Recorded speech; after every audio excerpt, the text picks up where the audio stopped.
C'est presque de l'info, c'est la revue de presque de Nicolas Canteloup. Et ils sont encore dans le studio pour notre plaisir. Patrick Cohen et son invité. Isabelle Cocher, patronne d'EDF. Isabelle Cocher, quand peut-on dire, pourra-t-on dire que DFNJ est décarboné? Non. Écoutez, on va très vite. D'ailleurs, je crois qu'un jour, mon action sera dans le livre d'histoire. Nous allons vers un monde en 3D, j'en suis convaincu. Décarboné, décentralisé et en ce qui me concerne, décomplexé. Vous savez, en tant que patronne d'un grand groupe, j'ai beaucoup de mal à envoyer des salariés, des collaborateurs, bref, des sous-fifres, dans des capitales extrêmement polluées.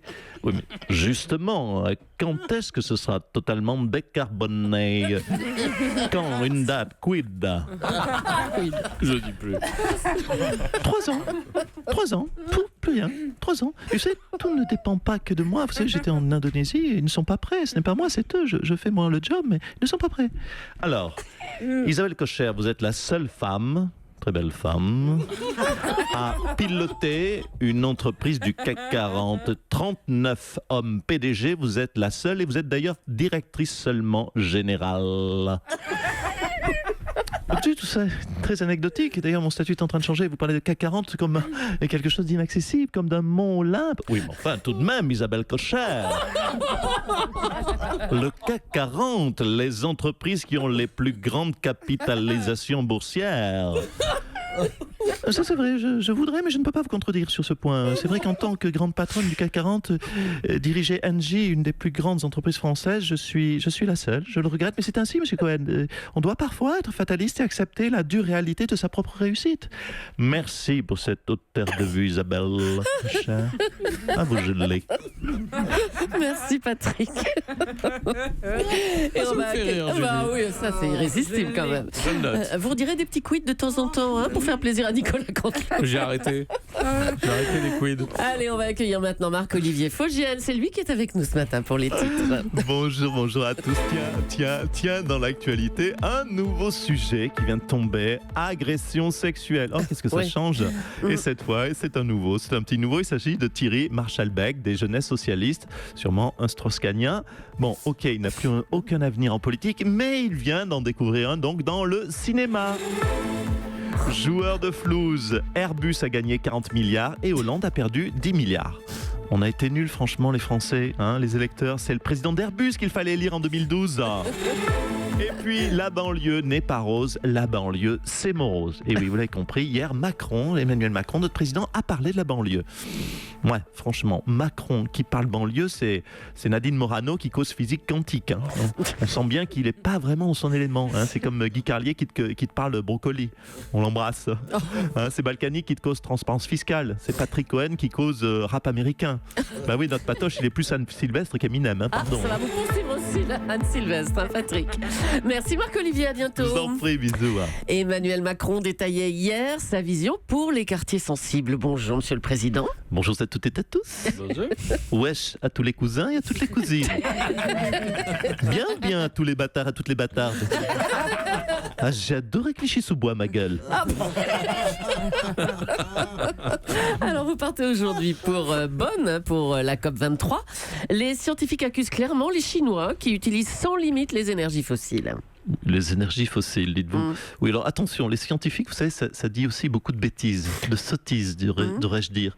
Énergie et fossile, déjà, ça ne marche pas toujours ensemble. Je vous rappelle que je connais Gérard Collomb. Ouh là là.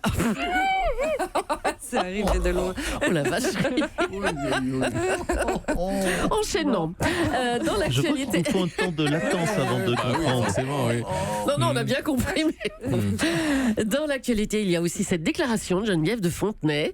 Emmanuel Macron, c'était mon ami, mais je le déteste maintenant. Il va faire beaucoup de dégâts dans la France en précarité. Vous savez quelle est mon analyse? Mais c'est qu'elle y va, mes mères. Elle a raison, il faut y aller. Elle a ses dents dans un verre, mais elle n'a pas sa langue dans sa poche. Oui, je suis le plus en cash. Sans filtre. Non, mais ça doit quand même vous toucher, cette critique de l'ancienne patronne des Miss France. Écoutez, peu me chaud. Moi, ma Miss préférée, c'est Brigitte. Ma Miss Touquette. Ma Miss Touquette. C'est bizarre. Oh là là. Merci Emmanuel Macron, on va arrêter là. Non, allez. Laurent Cabrol. Allez, des nouvelles de Jean-Louis Borloo. On a appris qu'il travaillait depuis quelques semaines aux côtés du président pour aider à la mise en place du plan du gouvernement pour les quartiers difficiles. Bonjour Jean-Louis Borloo. C'est là que je m'assoie. Voilà. Alors, bonjour Madame Julie. Bonjour. Salut Monsieur Cohen, Daphné, Marion, Raphaël, Lolo, toute la clique de... la clique. Alors écoutez, je vais donner un coup de main à Emmanuel Macron.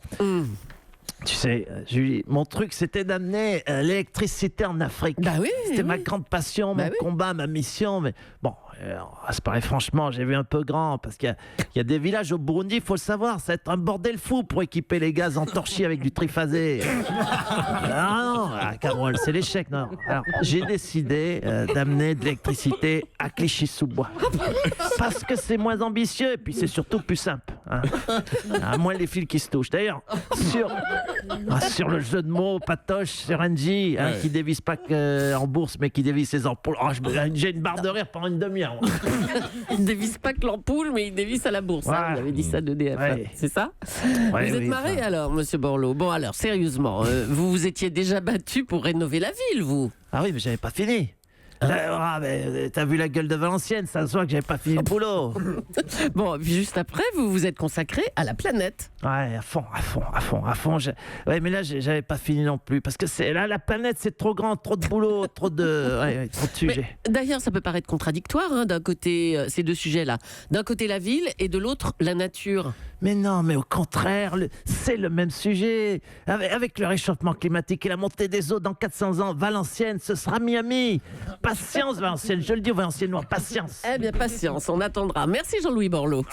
On va parler de ce rapport de l'Inspection générale des finances sur les 10 milliards d'euros gaspillés sous la présidence de François Hollande. Bonjour Monsieur Hollande. Oui, Alors, bonjour. le rapport conclut que vous n'êtes pas responsable. Voilà, je n'ai rien fait. Bon, tout le monde savait déjà que j'avais rien fait pendant 5 ans. Mais c'est un rapport, notez-le, Mme Burki, Mme Lagarde, un rapport officiel. Oui, mais enfin, comment on peut faire une boulette de 10 milliards sans qu'il y ait de responsable? C'est vous, ça, 10 milliards. Hein. Bah oui. Vous avez entendu le Léonard de Vinci, qui est aux enchères 100 millions d'euros. Eh bien, on aurait pu s'en acheter 100 avec 10 milliards. Faites le calcul. Hein. C'est là qu'on... Non, c'est pour que vous visualisez mieux la hauteur de la boulette. Hein. On aurait pu s'acheter aussi 1 million de Twingo avec 1 milliard. Bon, là, je me demande si ça aurait été pas encore plus con d'acheter 1 million de Twingo. Alors, vous avez été reconnu non responsable. Et deuxième bonne réponse, bonne nouvelle, Emmanuel Macron vient de valider le prélèvement de l'impôt à la source pour janvier 2019. Et ça, c'était une idée de Jean-Marc Ayrault. Vous vous rendez compte ? Jean-Marc Ayrault un jour a eu une idée. Allez, ça va. Bon, on vous laisse. Merci, Monsieur Hollande. À bientôt. On revient donc sur ces 10 milliards d'euros gaspillés par l'État. Bruno Le Maire, bonjour. Bonjour. Alors, c'est vous qui aviez commandé ce rapport pour connaître les responsables. Et finalement, le rapport conclut qu'il n'y a pas de responsable, que c'est une erreur collective. Voilà. C'est une erreur collective. Et sur ce point, il n'y a plus de débat.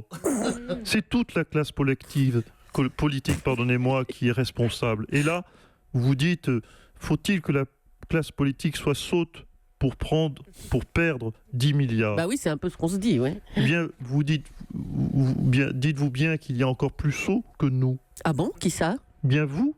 Car c'est vous qui allez rembourser les 10 milliards. Ah bah les Français, merci, oui, les Françaises qui m'écoutent. Oui, merci. Bruno Le Maire, le remaniement approche et apparemment le président Macron ne vous aime plus trop. Hein, c'est à cause de votre ego. Il pense que vous vous aimez beaucoup et que vous tirez trop la couverture à vous. J'assume cela. C'est vrai que je m'aime beaucoup. Mais honnêtement, il faut bien que quelqu'un le fasse car je suis le seul à m'aimer sur cette terre. Ah, ça y est. Personne ne m'aime. Mais non, enfin, vous êtes marié. Pauline, votre femme, elle vous aime? Non. Ah. Écoutez, je vous fais une confidence. C'est moi qui me suis demandé en mariage tout seul. Veux-tu m'épouser, Bruno? Et je me souviens avoir répondu oui, Bruno, je t'aime. Pauline, ma popo, m'a juste donné une procuration. Le jour de mon mariage, je vais vous faire cette horrible confidence. Elle était avec des copines chez Sephora et chez Zorro. Chez Zorro?